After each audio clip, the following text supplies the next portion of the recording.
the referee again checking his watch. And there it goes! The final whistle! Carlo Corazon will wait inside the box for this from Martin Nash.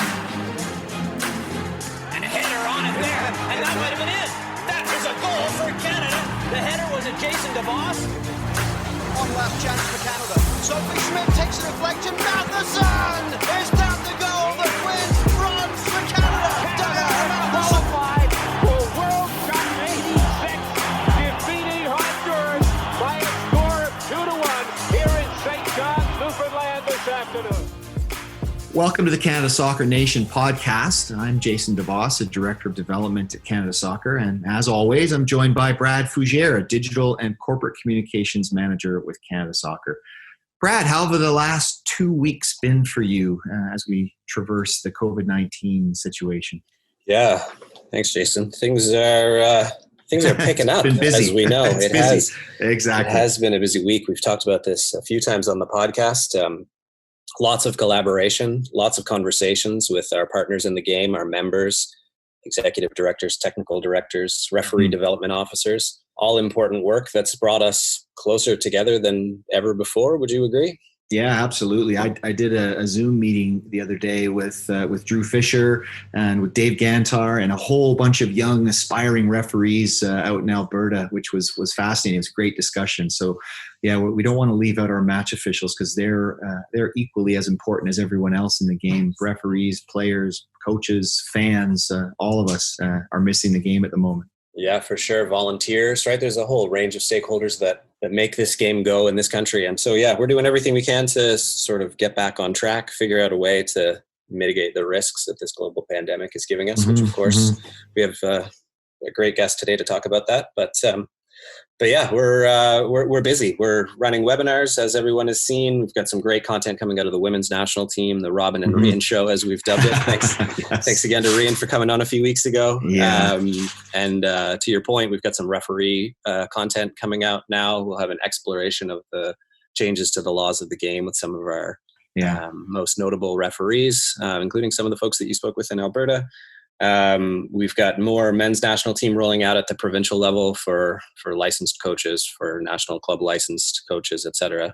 And we'll have some other futsal and para soccer programming coming over the next couple of weeks. So lots happening. We also have been working behind the scenes on a website development project that I'm pretty excited to see roll out over the next couple of weeks. We're near the finish line on that. We've got a little bit of work to do to make sure that everything looks as well as we want it to look, and then we're going to release that out into the world. So exciting news coming over the next couple of podcasts on what that's going to look like.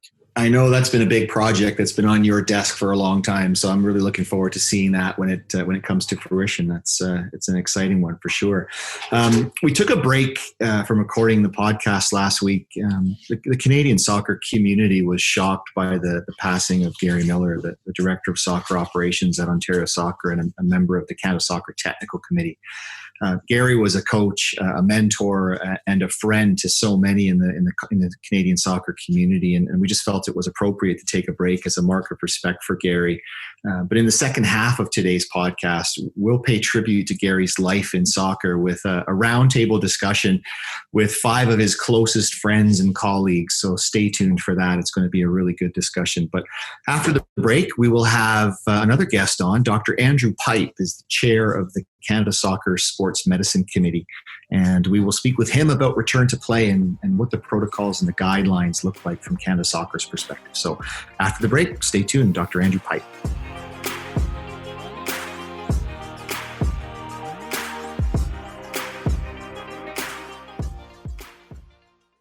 Welcome back to the Canada Soccer Nation podcast. Very pleased to have our next guest join us. Dr. Andrew Pipe is the chair of the Canada Soccer Sports Medicine Committee, and he's been involved extensively in sports and sport medicine for decades in Canada. He served as a physician at 12 Olympic Games. He's a member of the Canadian Olympic Hall of Fame. He served as the chair of the Canadian Centre for Ethics in Sport from its inception in 1995 until 2003.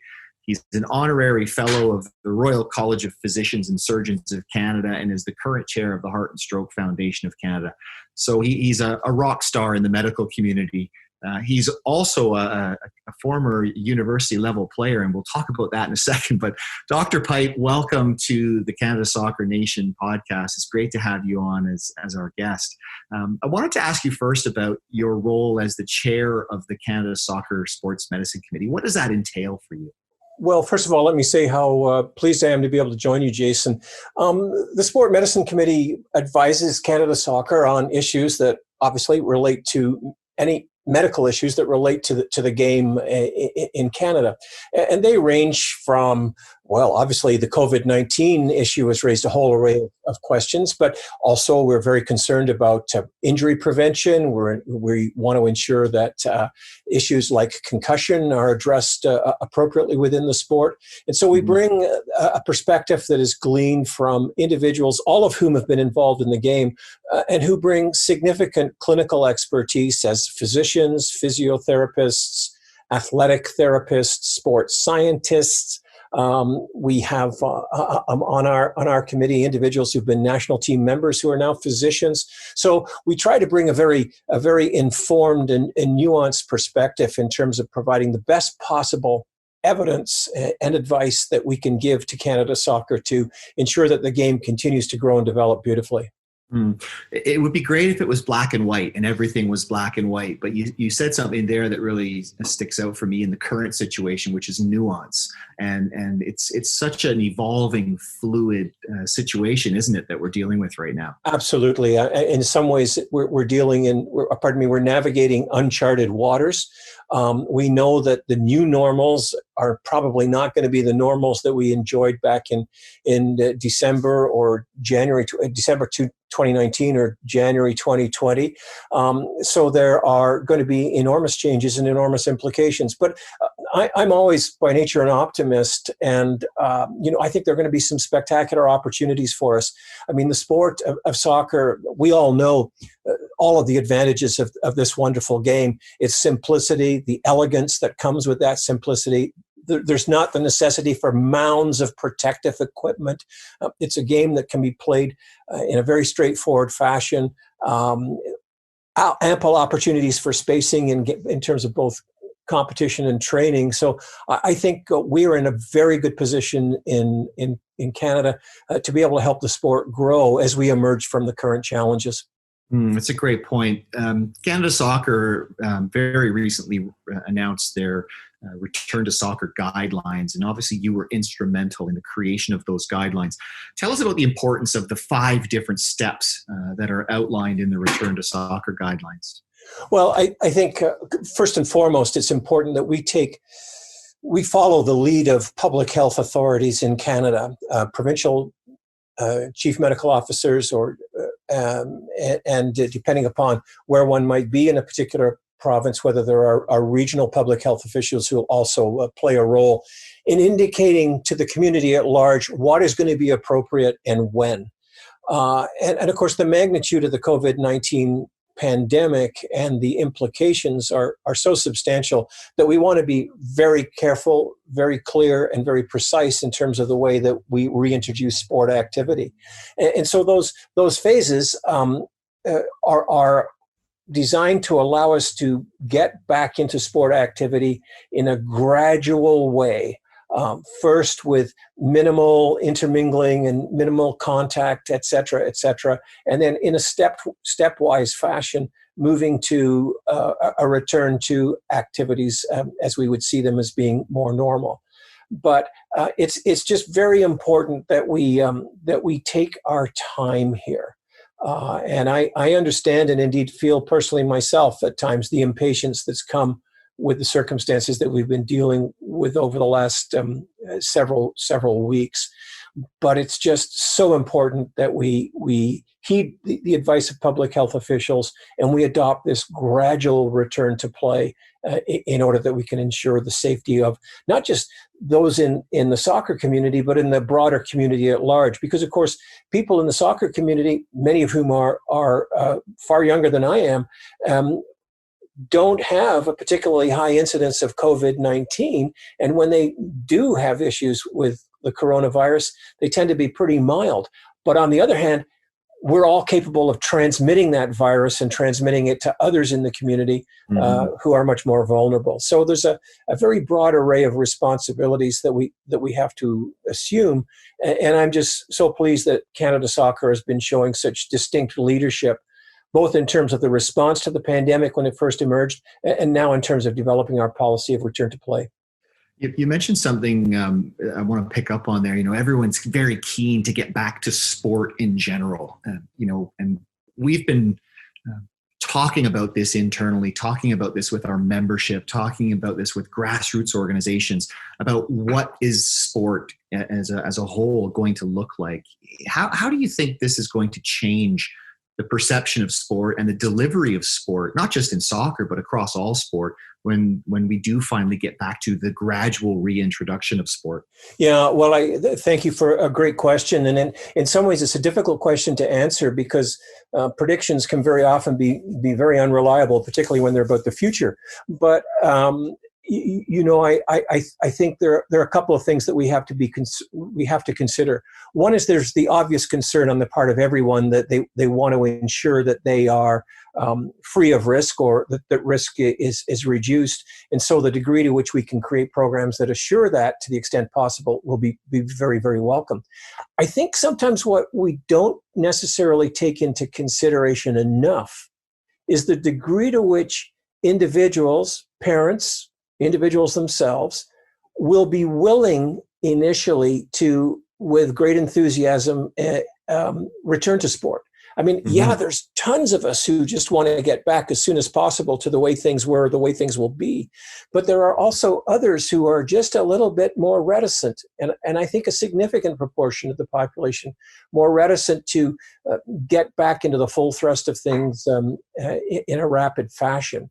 So I see one of our challenges as being our ability to reassure parents and others of the degree to which we're taking safety as a priority, and also as we're introducing that phased approach to ensure that safety. And then we may have to have a bit of a communications challenge, and this is where resources such as your podcast, Jason, are so important. Of reassuring those who may be feeling a little bit reticent about returning to the game. So is it fair to say that organizations who go through the full 5-step process and utilize the assessment tools that are at their disposal from Canada Soccer, that will help them assure parents in their community that the environment that they are returning to play with is a safe one? Is that a fair statement, do you think, Doc? I couldn't agree more, Jason. And I think this is one of the strengths of the program and one of the strengths of the resources that Canada Soccer can bring to bear. The phased approach and then also the toolkit, a fabulous toolkit, which can allow individuals at virtually every level of the game to ensure that they're proceeding appropriately and that they're ramping up, if that's the right term, their soccer activities in a very thoughtful kind of way, and the degree to which those elements are used will go a very long way to, I think, reassuring parents and others of the very sophisticated way in which we're commencing that return to normal activities. Yeah, I said in an interview recently that, from a technical perspective, we have to start thinking differently about the concept of soccer and games and competition, and even the concept of team. The reality is we've all been locked down with our individual families, and your team could essentially be your family bubble. So siblings could go to a soccer facility when it's safe to do so, and when their organization has gone through that process, and they could train together. So you could have multiple ages, but you could have kids from the same household training together, training in the backyard. It's really about being fluid and adaptive, isn't it? Yeah, it is. I think that's very insightful, Jason. There are going to be new ways in which we can respond to some of the challenges that have emerged. Some very imaginative approaches, and I think that kind of thinking characterizes Canada Soccer's approach to these issues, is going to be immensely helpful. Doc, you did your medical training at Queen's University, but you were also, you just informed me very recently, a standout soccer player for the collegiate team at Queen's. I would be remiss if I didn't ask you to talk about that. What was that experience like for you at university? Well, thank you for bringing that up. And of course, the further away that I get from that experience, the better I was.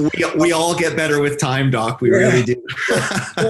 Well, I had a fabulous experience at university. I had an unbelievable coach.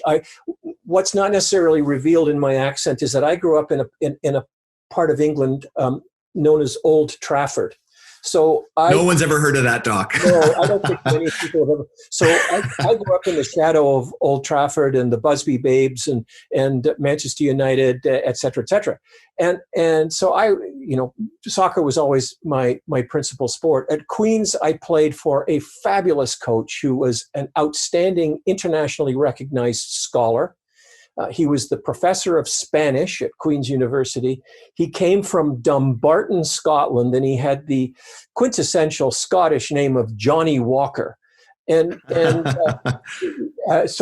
he was a true, he was just a student of the game as he was a student of Spanish literature. Mm-hmm. And so that whole experience with him as a coach throughout my last years of playing there, and I got to play there for 7 years because the 5-year rule came in. And I was still an undergraduate, which meant you had 5 years after that. So I played throughout medical school. And I wasn't stellar by any stretch of the imagination, but I had a fabulous experience. And Johnny Walker's sons, who were kids at the time I was playing, also became great players. And one of them is the head coach of the women's program in Nebraska. And has sent many female players to Canada's women's national soccer team. So, it was a fabulous experience, and my love of the game was intensified and cemented even more as a consequence of those years. Brilliant. Well, that's fantastic. What a great story. Doc, I appreciate you taking the time. I know you're a busy man. You've got a lot on your plate right now, but thank you for the great work you've done for Canada Soccer and helping guide the return to soccer guidelines and the creation of those, the implementation of those. Stay safe, be well, and thank you very much for doing this. Greatly appreciated. Well, you're very gracious, Jason. It's an absolute pleasure. And thank you for all that you're doing to continue to enhance the profile of Canada Soccer. Thanks, Doc. After the break, stay tuned. We will have a tribute to the life of Gary Miller coming up after the break.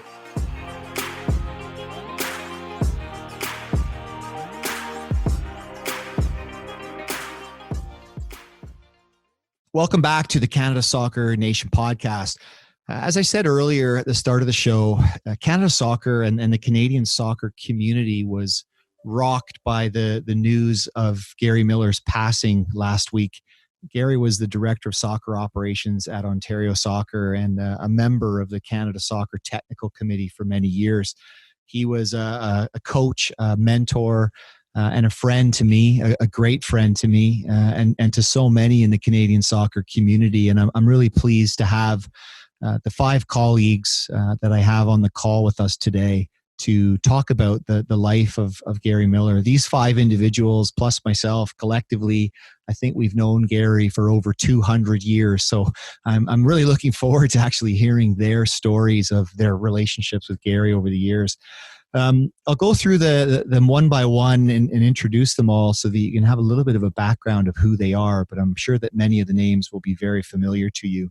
The first name I'll mention is Rock Bissacco, who, if you're from southwestern Ontario and if you're from my hometown of London, Ontario, Rock Bissacco needs no introduction. He was the coach of Western University men's soccer team for decades, it seems, and had a very successful playing career at Western and then transitioned into an assistant coaching role before taking the reins as the head coach of the program in 1995.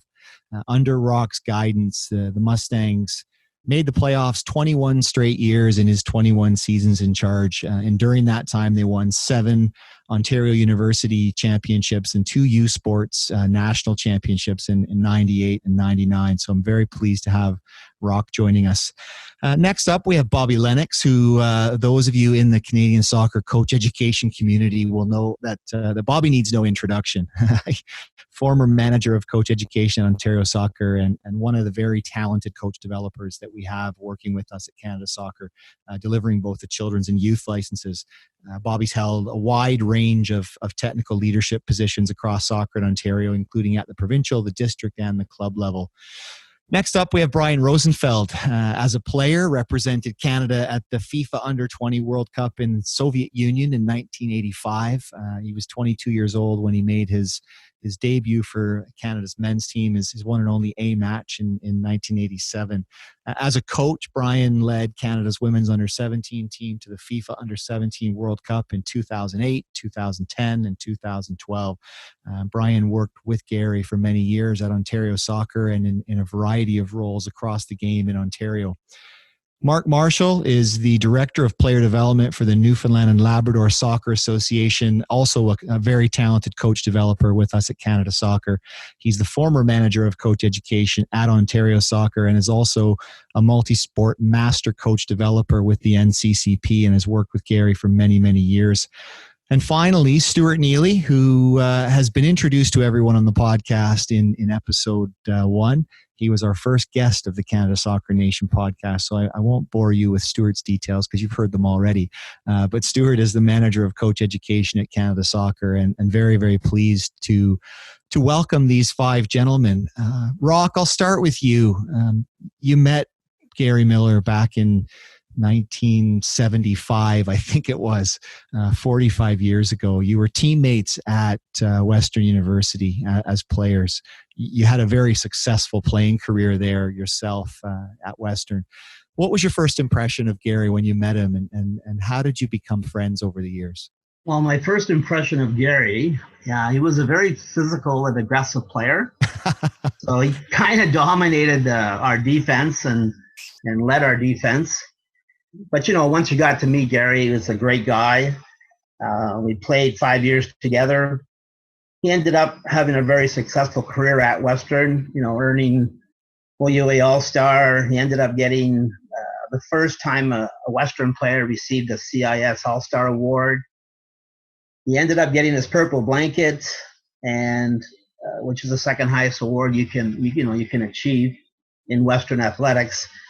Was inducted into the Hall of Fame, Western Sport Hall of Fame in 2004. And then in 2014, he was inducted the first year of the Western Soccer Hall of Honor. You mentioned that he was a very aggressive player. I never had the good fortune of working with Gary as a player. He was a coach of mine when I was in the provincial team program as a youngster. You were a coach of mine as well as I made my first steps through the district program at EMSA in London. But you had a very successful playing career yourself. Was he your minder on the field? Did he look after you when players started to try and chop you down? It's funny you should say that because he did look after the guys on the team. I guess I could tell one little story if that's okay. Absolutely. Well, we were playing against York University, who were our rivals back then. And they had one striker that got a little bit aggressive with our goalkeeper.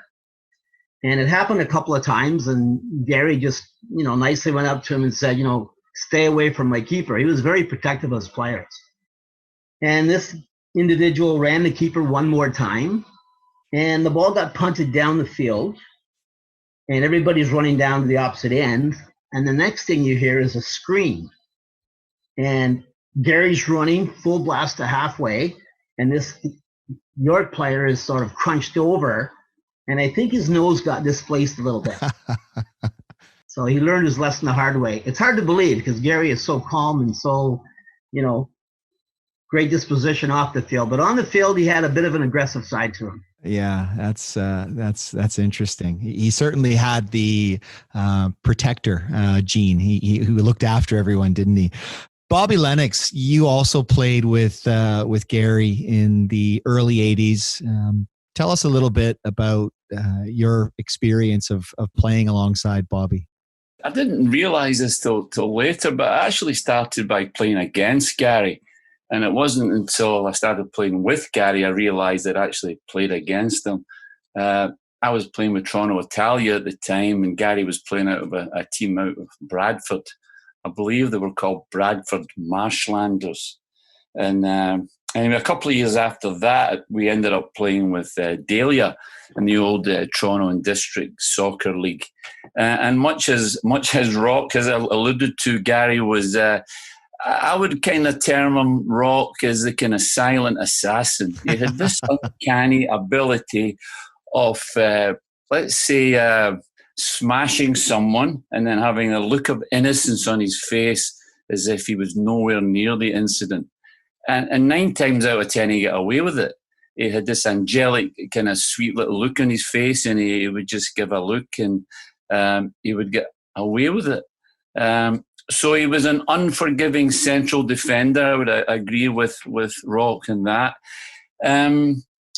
He was a type of guy, I don't know what your experience, Rob, I found him a sort of quiet leader at that time.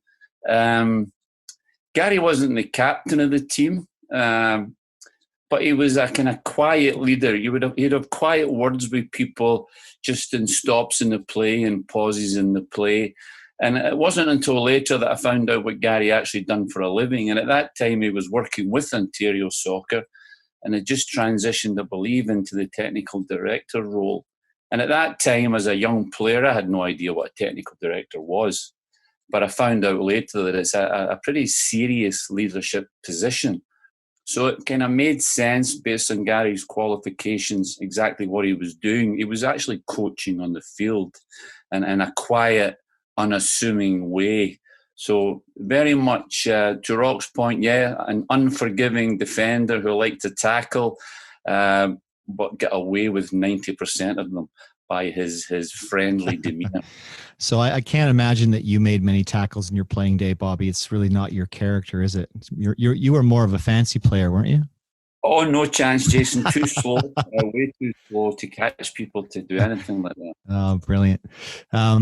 Brian Rosenfeld, you told me that you met Gary as a 15-year-old, I believe it was.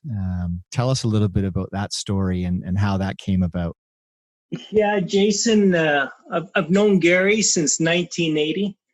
I was a young goalkeeper coming from Thunder Bay, Ontario, God's country, as we all know.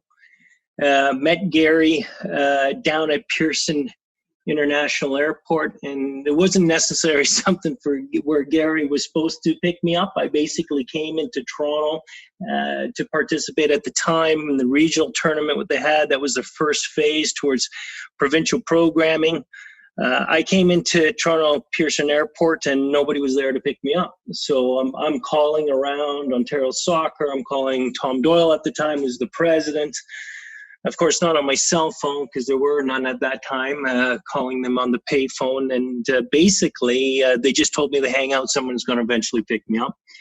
And Gary was coming down to the airport to pick me up, and I met Gary. And let's just say that Gary at the time was working in the soccer schools program, Ontario Soccer, and I don't think it was something he was really happy he had to do on a Friday is come pick me up down at the airport there and drive me all the way to Guelph.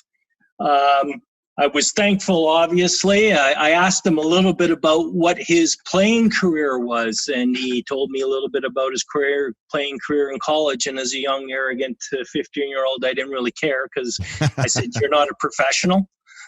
You didn't play pro?" He said, "No." And he told me about the college. And I said, "Well, what's that?" And more or less, it kind of didn't get off to the best of start, but I was thankful for him getting me to Guelph at the time. Yeah. So it didn't start off on the best of foot, but we've known each other for a long time. That's funny. You work together in a wide range of roles. I mean, obviously you worked in the NTC you were there as a player, the National Training Center, and then also as a coach. And everyone on the call here today on the little roundtable discussion we have has worked with Gary in a variety of roles. Mark Marshall, I'm going to come to you next, and give us your impressions when you first met Gary, and what were those early years of working with him like for you?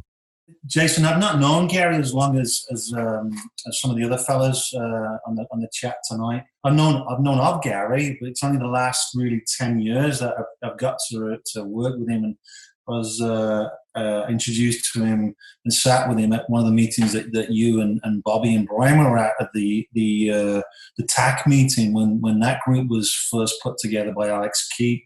So I got to know Gary that way. I knew of him, obviously, and really from that point onwards, my relationship with Gary just has grown over the last 10 years.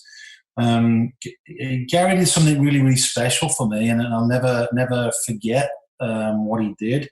As you're all aware, I was going through a difficult patch. I was diagnosed with cancer, and my outcome wasn't looking good at the time. But Gary took time every Friday, and Brian was there, and so was Bobby at the time. He would send me an email every Friday morning without fail. And the mornings he didn't send me an email, he would call me to see how I was. And for somebody to take that time each week to do that to somebody that we hadn't known each other for long, made a massive impression on me. And I actually started to look forward to that email and that call every week. And I think that spoke a lot about Gary as a person.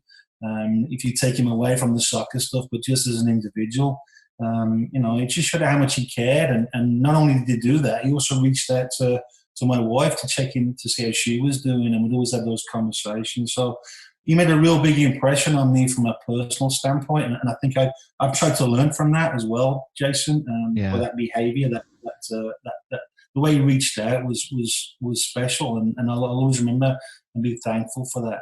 I think that's probably something that everyone on the call has in common, that they had a professional relationship with Gary through football and through the work that we all do in the game. But more importantly, and this is for me personally why it's hit so hard is his passing, is that it was a personal relationship, and he would often in almost every conversation that we had, when I moved into this role, he would always ask about my family and ask how they were doing and how my kids were doing and things. So I used to always kind of reflect on that and think that the only thing he loved more than football was his own family and how important family was to him. So that's it's good to know that there are others that he's had that same interaction with.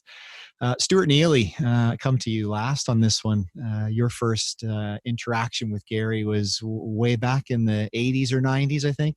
Yeah, early 90s, I would say, and it would certainly not to the same extent as Brian's introduction at the airport, but it was on a C license. I remember, and I'm fairly certain it was at U of T Mississauga campus, and I think all the instructors at that time were, Gary Miller. I think Ed McBride was in there. Might have even been Jim Canavan, if I recall. An endless list of names. And Frank Donlevy was one. And Frank was looking over a session at the time. And Gary Miller was off to the side. And I just happened to be playing as a centre back. Well, let me rephrase that. I happened to be in the position of centre back. And it was dealing with crosses. And I was absolutely launching myself to clear every single ball that came in. And by the end of it, I was dizzy from it, and I was walking off the field, heading over to the shade. It was blazing hot, and I'm laughing as everyone's describing Gary, because I think Bobby said the sort of a silent assassin. Well, he does. He's got that kind of a squint to his eyes, and they kind of close and scrunch up as he's just about to say something absolutely that's going to annihilate you. But so quiet and so professional. And I walked by, and it was such a short introduction. He looked at me and goes, "How's your head, son?" And I went, "Oh my God." I said, "It's absolutely killing me." He said, "Have you ever thought about using your feet?" I went, "No, that's why I use my head." And what's even extra funny about that, and this kind of paints a picture of Gary at the same time, there was the soccer conference down in Washington, D.C., and a few weeks later, I went to this, and I just to get an introduction of what all this coaching stuff was all about. And for whatever reason, there was a very lively establishment, lots of entertainment, and all the things that go along with that, music, fluids, and I turn around, and obviously I might have been singing, I don't know, and I turned around, and I've got 2 beers, but one of them is mine, and I've got another one for another colleague. So I turned around, and as soon as I turned around, the face that's staring me is my C license assessor, Gary Miller, about 2 feet away from me. Same scowl in his eyes, a bit of a smirk, and the first line out of his mouth is, "How's your head, son?" You got to be kidding me. So it was in between weekends, and I thought, oh my God, I'm done. So the only thing I could do was give him a pint, and he said, "Thank you," and that was it. So yeah. he was outstanding. Yeah, he personally, from that point on, it took a while because I didn't really know him. I didn't know much about him, but as I went through the coaching course, he took me under his wing over the next. It was like once or twice a year. He would just reach out and say, "Hey, how's it going? How are you?" And he really, like everyone else, he really spoke to you as a person. Even way back then, he took time to value who you were, which I really appreciated. And he did what was necessary. I think that's something, Stuart, that obviously our work on a day-to-day basis in coach education and how we're moving forward, focusing on the person first. I think Gary was very much ahead of his time in that respect. You know, the scowl on the face was kind of there, you know, but it was a smirk. It wasn't, I wouldn't call it a scowl. I would almost call it a smirk, but you'd look at him and you kind of think, is he being serious or is he being funny? Or you didn't know how to take him. But I think he had that way about him that he very much cared about the person first and foremost ahead of the coach, wasn't it? Yeah. Yeah, definitely. Rock, I want to go back to you on this. You developed a very close personal relationship with Gary over the years. And you know, you were one of the first people I thought about when I heard the horrible news.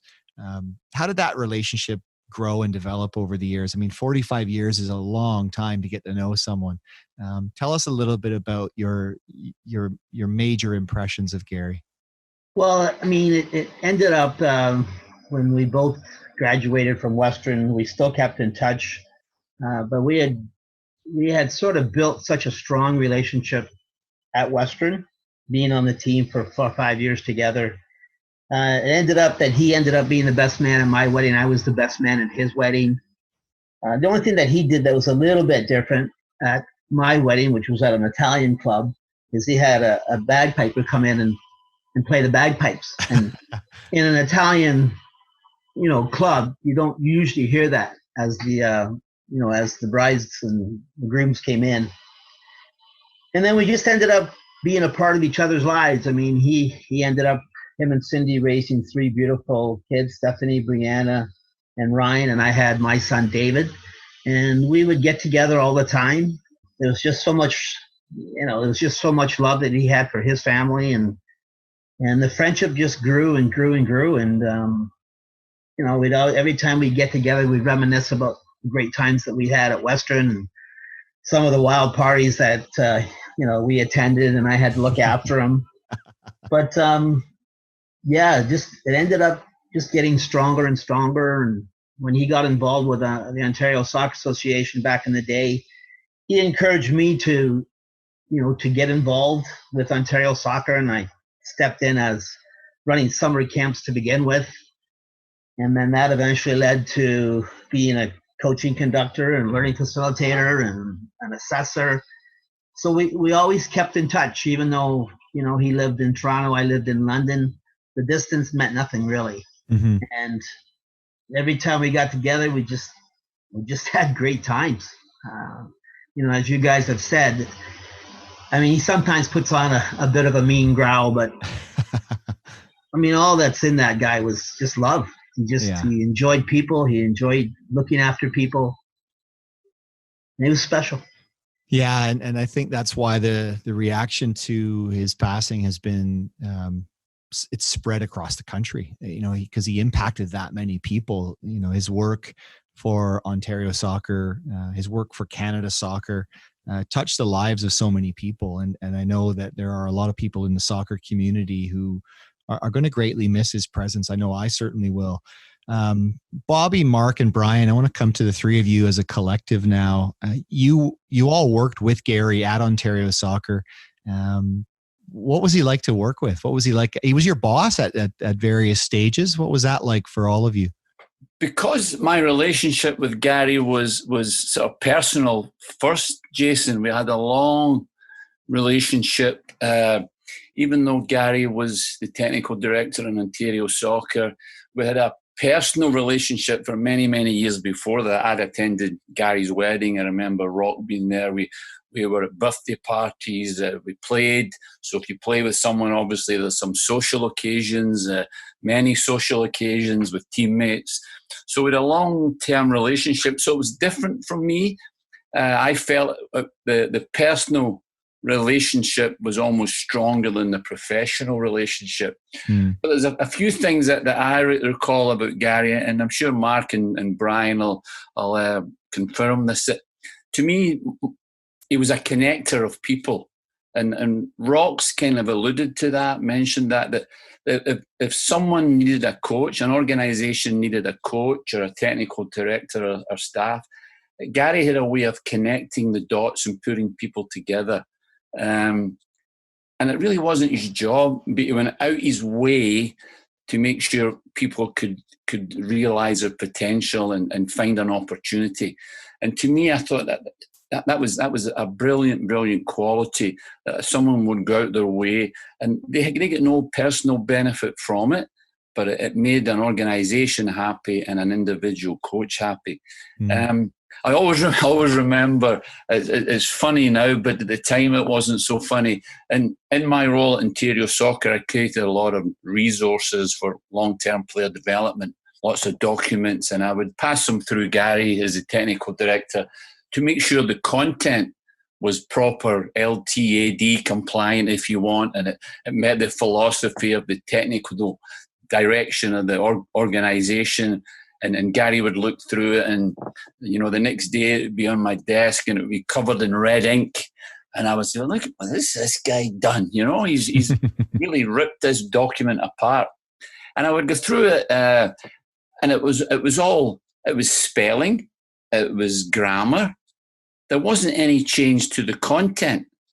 And I went back to him. I says, "Gary, you haven't looked at the content." He says, "I don't need to look at the content. I know it's good."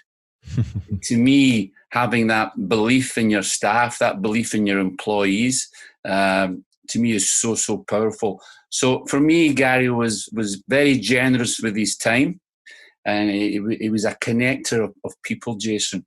And he really believed in his staff and gave you an opportunity. Well, me personally, that he believed in you, and he really didn't have to check your work for content. He checked it for grammar and spelling. I don't know what he studied at school, Rock. Maybe it was English, but he certainly liked that red ink on the documents when you missed a period or an apostrophe or a comma. It's brilliant. Mark? I actually, Gary worked for me before I worked for him. But in both situations, I never felt that he worked for me or I worked for him. I always felt that we worked together. So Gary came in as a coach assessor, and he got quite a lot of experience working, obviously, from Canada's soccer standpoint, but also doing some work for the Irish FA. So we had a chance to travel a little bit together, and Bobby was with us at the time. So I got to know Gary in those weekends away from a professional standpoint, but also from a personal standpoint. And, he had that ability of being the ultimate professional when we were dealing with coaches and dealing with people around him. But then we went in for a pint afterwards. You saw him relax and change. And Bobby and I used to rip him big time. I mean, I I would always join in. Bobby would start it off, and I would join in. And I was kind of comfortable joining in because I always knew that Gary would attack Bobby before he'd attack me. And so that's a good memory I've got there. But then when he got hired at Ontario Soccer as the technical director, I was unsure how it was going to work out because obviously we'd had that working relationship before, but then I was reporting to him. But just the environment that he created, I never really felt that it was a hierarchy. He always asked you what you were, your comments, and every one of his emails, at the bottom of his email would be, "What's your thoughts?" So he was always looking for that feedback or you to interact with him, and I felt that was wonderful. And to be honest with you, you were never short of conversations with Gary, whether it would be work-wise or games that you watched. There was never a shortage of conversation, but there was always that little opportunity for humor to come into, no matter what we were doing. And I think that's a special trait that only certain people have. And I think it goes back to the point that Bobby and Rock have mentioned. That's why you connect people, having that ability to make people feel comfortable and, feel safe in the conversations, whether you're working for them or not. And Gary was very, very good at that. And again, I mentioned it before. I watched Gary as a leader, and he may not have had that really strong kind of leadership skills, but he certainly had the soft leadership skills, which are just as important. And I learned a lot from Gary. Yeah, the human aspect is so important in any leadership role, and building relationships is crucial. But you also need to be organized and be orderly and be on task. Brian, you said to me the other day on the phone that if there was a meeting to be chaired, then Gary was the guy to chair it. Tell us a little bit about your experience with him on that side. Yeah, as some of the guys have mentioned, Gary's ability to bring strong people together in a room, put forth an agenda in that environment, to stay on task, stay on the agenda, not let individuals go down rabbit holes and move things forward. But in the end of a meeting, you'd always find that we were clear on where we were moving forward to the next phase and next stage. And he was really good at chairing and giving everybody an opportunity to speak and self-express, and not let anybody necessarily dominate the conversation or the room. So I think Gary was able to do that in a respectful manner, and I really found that this was one of his greatest strengths in his leadership styles. But personally, and then similar to what Mark and Bobby have said, and working with Gary over the years, and it really became someone for me that I could work with, and we shared a vision in a lot of ways. So, early on, and when Gary came in, and we started to work together towards that vision with what we saw possible, and for Ontario soccer, and especially with the OPDL and different things of that nature, and what could happen. But the guys are right. He always gave his time, picked up the phone, or whether he came into your office or I went to his office, the first things first was, how are you doing? How's life? How's your family? How's your daughter? How are you physically feeling? How's your well-being? It was always about the individual first. And at the same token, Gary had so much tolerance to just allow me to self-express, to allow me to go down those rabbit holes. He gave me that time, and then he brought me back on track again. But he allowed that to happen.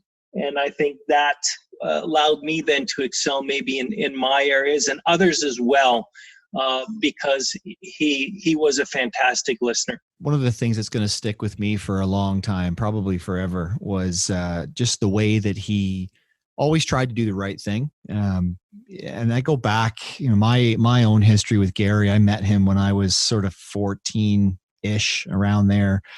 He was coaching in the Ontario provincial team program. He was assistant coach, I think, for the under 16 national team at that stage. So that's when I first crossed paths with Gary, and obviously got to know him more over the years as we've worked together much more closely. All of us, Bobby, Mark, Brian, myself, were part of the original technical advisory committee that Ontario Soccer put together back in, I think it was 2011. And we spent a lot of time together in meetings, countless hours over and over and over again. And I always think back to this of what were we trying to do? I mean, obviously the OPDL was the outcome of a lot of those meetings, but I still remember the first meeting that we had, and Alex Kiat did a very good job of leading the organization at that point in time. And one of the first principles that we wrote up on the board was, the needs of the player come first. And Gary was always committed to that. At that time, back then, he was a private academy owner, and he was, part of the founding group that founded the Soccer Academy Alliance of Canada. And I remember we always had that discussion as well in the meetings about who is this for? What is this standards-based environment going to be about, and who is it going to be for? And we all agreed unanimously that it needed to be for everyone. This was our opportunity to unify the game.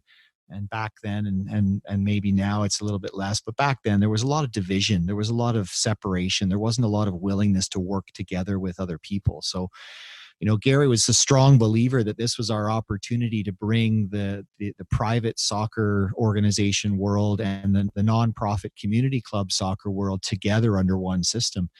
And we continually asked that question over that 2-year period that TAC was working on creating the OPDL. And I still remember standing up on stage in, I think it was Cambridge, when we presented the standards at the Ontario Soccer AGM. And Gary and I were up on stage presenting these standards to the whole membership. And I looked across at him, and he kind of smirked at me, with that way that he kind of smirks at you, and just nodded his head, just very brief, just a nod. And that was all I needed. And I knew that he had my back, and I could stand up there and take the bullets that were going to get fired my way, because I knew that he and the others on TAC had my back. So, the disappointing thing for me, and this kind of came full circle for Gary as he left the private academy world eventually and joined Ontario Soccer. But when the first cohort of OPDL teams were announced, there was one private academy that met the standards, and unfortunately a political decision was made to exclude the academies at the final hour. And I remember having a conversation with Gary and saying, "What are you going to do?" And he said, I can't be on this committee anymore if this is what's going to happen. We've put so much work into this to try and bring people together, and the political divide is still keeping people apart. So both he and I resigned from TAC and stepped off. But a year later, big credit to Ron Smale, because he worked on this tirelessly behind the scenes. The Ontario Soccer Board of Directors reversed their decision and allowed academies to come into the OPDL. And at that stage, there was a lot of mistrust, I think is a good way to put it. And there was a lot of division still between academies and clubs. And I asked Gary, neither he nor I had been involved in TAC for a best part of a year.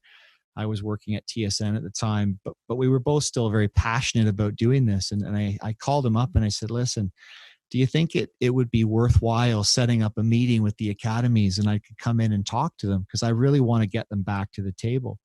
And he said, yeah, let's give it a go and see what we can do. And so I went in and spoke to them. And in fairness to the academies, they were great. They listened. But maybe rightfully so. There was a lot of distrust there of the system and the politics involved. And I remember saying to them, and they all kind of agreed, like, look, Jason, we agree with you, and we agree with what you're saying, but there's just no trust there. We just can't go out on a limb here. And I remember saying to the group, if in the future I'm not sitting here as just a guy who works in the media, but I'm in a position with the governing body at a national level, grassroots technical director or something like that. I made up a term that didn't even exist. would things be different, you know? And to be fair to the academies, they said, yeah, we would listen. You know, fast forward a few years, and Gary's the technical director of soccer operations at Ontario Soccer. I land in this role with Canada Soccer. And Gary and Johnny Misley together had done a lot of work to that point to get the academies in and recognized as full members and part of the system. And I went back to the academy group again, and I said, look, I'm now in this role. Let's try and find a way to work together. And Gary, no matter the personal consequences, because he had a lot of criticism thrown his way when those meetings took place. I think a lot of the academy people maybe felt that he'd turned his back on them, but he always stayed true to doing what was right, what was in the best interest of the game and the best interest of the player. And that conviction is infectious. I found, you know, it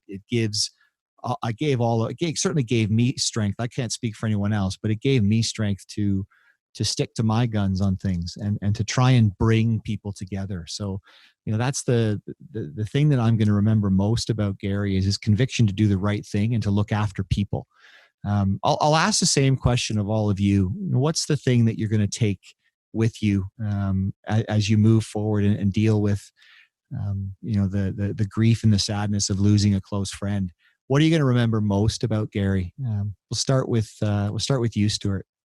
I mean, it boils down to this, everything that everyone's saying. It was the comfort he brought around you. And for me, it was certainly not a close working relationship, but it was more of just in contact with him and speaking with him. And it could be, you know, 1 hour apart or 1 year apart. It was the same feeling he gave you of you're doing the right thing. Don't give up on, you've used the word convictions.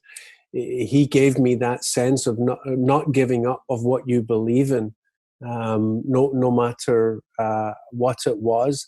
And even if it was to, you know, help me shape it better, and however, you know, a message was coming across or I was doing something, he just really, really supported you and you making yourself better.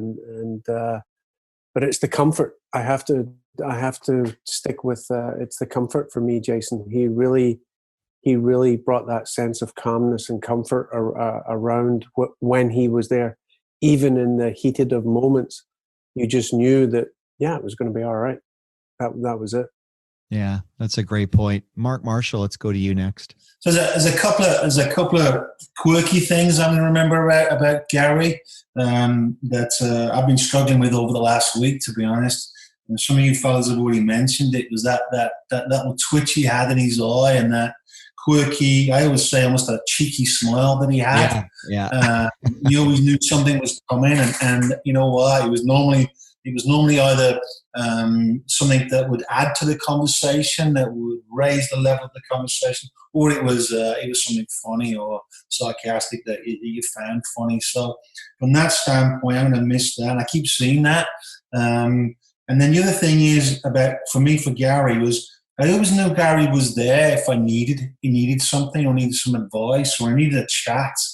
It's almost like what Stuart says. You pick up where you left off, and it could have been a week, it could have been 2 days, it could have been a year. And you just picked up where you left off with Gary, and knowing that he was there was I don't know. He was something that I felt that was something comfortable for me as well. I mean, I spoke to him a few days before he passed away, just on text, and just knowing that he would respond and you get an answer from him.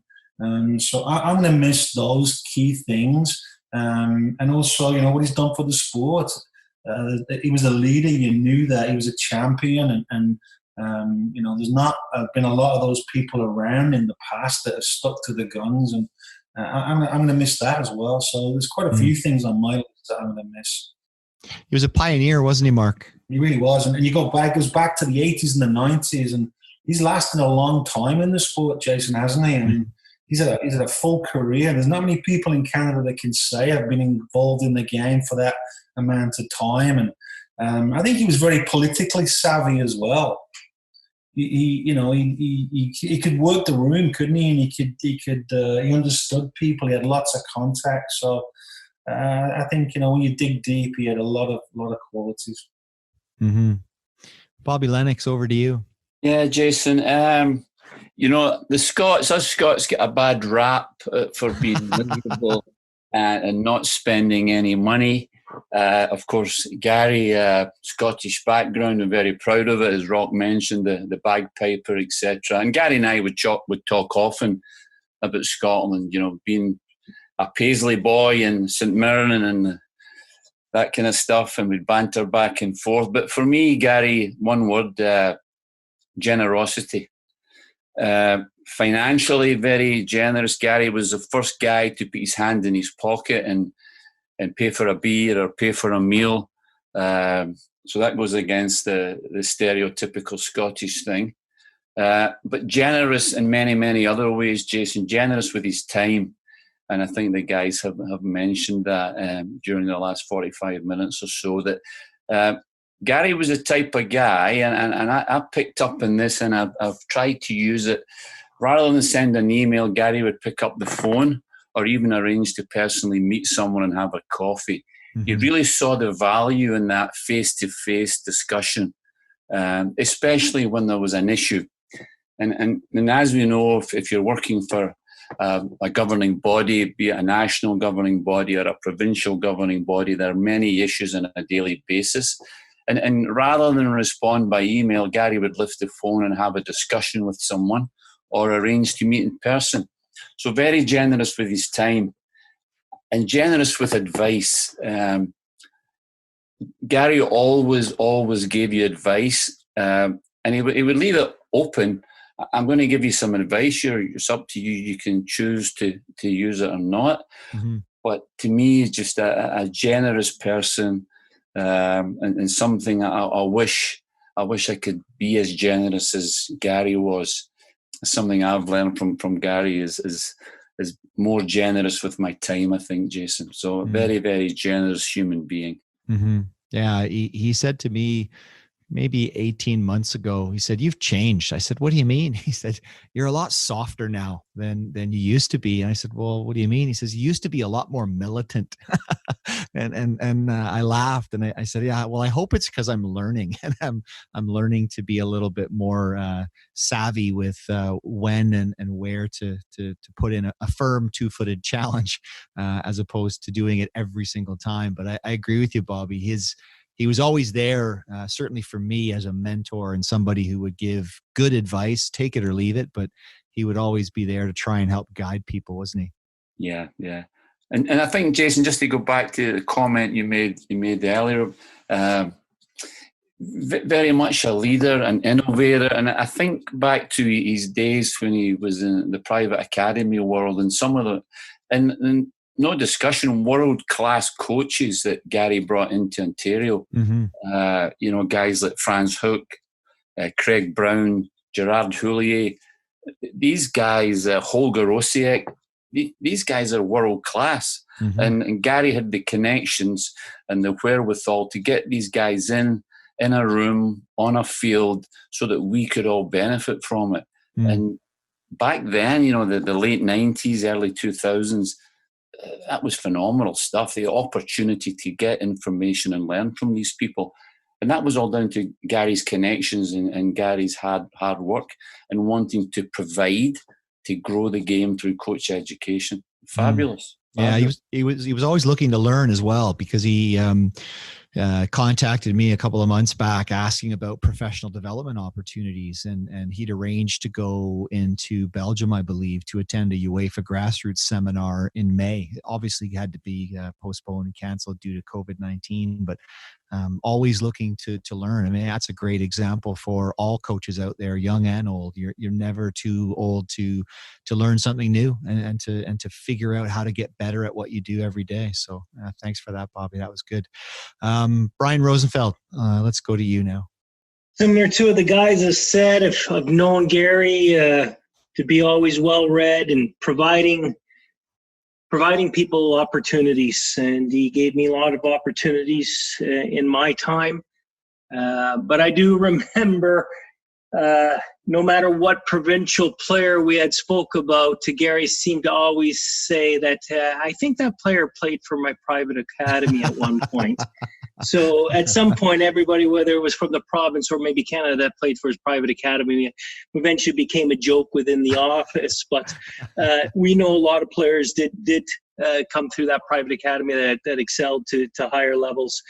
But if I were to encompass it all, I think Gary guided more than he directed, supported more than he ridiculed, and listened more than he told. And in the end, he was always able, Jason, to find the silver lining in everything. And I appreciate that. And it allowed me to be able to see that always there were better days ahead. And I'll remember him always for that. Yeah. Thanks, Brian. That was great. I mean, the positivity really sticks with me, that even when the difficult things happen and the obstacles come, he was always looking for that silver lining and looking to try and find a positive way forward for the game and for everyone involved in the game.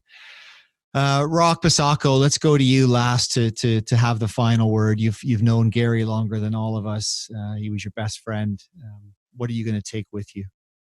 Well, Gary had two loves in his life. His family, certainly was his first love.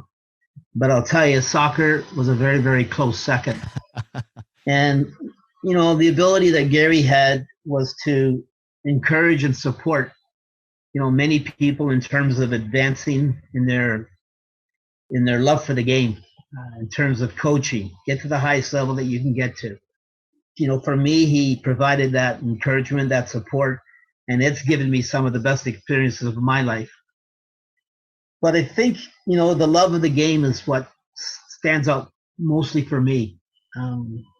He just seemed to have a love for soccer in Canada, and he wanted to see it build and he wanted to see it develop to the best level that it could get. There's a lot of memories over 45 years, and I want to thank you, Jason, for letting me be on this. Yeah, it was. It's hard. It's hard. It's absolutely fine, Rock. It's part of the reason we started this podcast was to tell the stories of the people in our game who are doing great work. And I'm very fortunate in what I do for Canada Soccer that I get to speak to a lot of these people and I get to learn from a lot of these people. And Brad Fougere and I have been talking about doing this podcast, it seems like for years. But now that we're off the ground, the one big regret that I have is that we never had the opportunity to talk to Gary about this work and to talk about his life's work and his passion for soccer in Canada. He's the first person to identify a Canadian player in any photo anywhere. Like his knowledge of the game is exceptional. And, I would agree with you that the two loves of his life were family and football. And I know that both are going to miss him greatly. I know I will.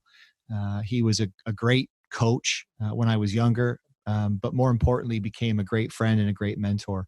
And I want to thank all of you for taking some time to speak to us today, to reminisce, to tell stories about your interactions with Gary and to celebrate an incredible life in the game in our country and something that we should all take with us and move forward and try and carry on the great work that he's done and the legacy that he's going to leave behind us. So from me, thank you, everyone. I know this was difficult to do, but I really appreciate it. And at some point in the future, when it's safe for us to be together in a room and raise a glass, I'm sure that Bobby Lennox will put his hand in his pocket and buy everyone a drink for the first time in his life. Bobby, you think that's going to happen? I don't think it's the first time. It might be the second, but it's not. Oh, brilliant. Well, listen, gentlemen, thank you very much for your time. I really appreciate it. And when we come back after the break, Brad and I will wrap things up. Take care. Thank you.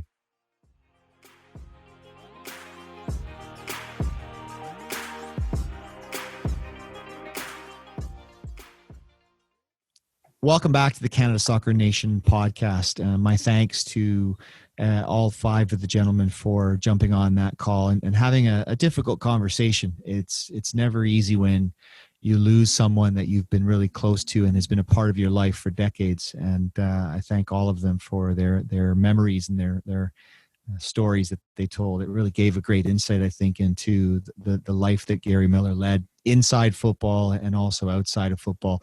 Brad, what was the big takeaway for you listening in on that discussion? Yeah, it was a difficult listen at points. It's hard to lose someone who's had such an impact on so many people. Obviously, I didn't know Gary that well. I only interacted with him a number of times, but it's very clear the impact that he's left and the type of person that he was and how that's rubbed off on people, to just be an understanding person, a listener, someone who's willing to give advice despite maybe his best sentiments on whether or not the advice was going to be heard. But there was certainly a refrain of, he was never afraid to let you know what he felt. And one of the things that I definitely take away, having had interactions with you, is that you've taken that and run with it for sure. I think some of your best qualities, seemingly, in this game have come from Gary, and yeah, it's a really difficult thing, and I know that many people are struggling with it. It's really difficult. It's really hard, and when I found out the news, I couldn't believe it. I just couldn't believe it. And then having to tell other people the news was even more difficult. And finding myself struggling to get the words out and struggling to come to terms with it, and just having moments of disbelief. And I try and tell everyone now that I talk about this, if there's somebody in your life that you care about that has had an influence on you, that's positively impacted your life, your career, your family, everything, tell them while you still have the opportunity, because unfortunately we're living in a time where we're losing people, and it's coming at very unpredictable times, and we're just not ready. And when something like this happens, a very sudden passing, you regret that you didn't have the opportunity to say all these things to their face and to let them know how much they meant to you. So I think that's one thing to take away from all of this as well. Yeah, for sure. It presents itself as this big, scary thing, right? Saying thank you, making yourself vulnerable, et cetera, et cetera. But It's definitely something to take to heart in a situation like this. I agree. Yeah. Well, I'm going to enjoy listening back to this one for sure, and reminiscing on all the stories and learning more about Gary's life. But we move forward and try and carry on the great work that he's done for the game in our country. It's still busy. Everything is happening all around us. We've got a busy upcoming schedule with Canada Soccer Nation inside. We had the women's national team, Kenneth Heinemuller's interview. We saw his wonderful fashion sense in some of the photos that Rian and Robin had managed to drag out. So he's such a gift, hey? I know. He's such a gift. And we'll never bring it up with him ever. Those pictures will never resurface. But I really enjoyed that discussion and getting some more insight, because obviously I've been fortunate enough to work with Kenneth and get to see just how good he is at what he does. And it's great to see the nation getting that opportunity as well. What have we got coming up, Brad, on Canada Soccer Nation Inside? Yeah, more insight. We've got more women's national team seminars that folks can register with. We've got a national referee program seminar. We're working on some futsal and some para soccer seminar programming, all to provide the insight that you spoke about that we got to see from Kenneth. So keep a lookout at canadasoccer.com under the Canada Soccer Nation Inside banner. The registration pages are all there across our social media channels, etc. But lots of seminars upcoming for people to take a look at. Brilliant. As always, Brad, thanks very much for your time. And to the listeners, thanks for being with us. And we'll see you next week. Take care.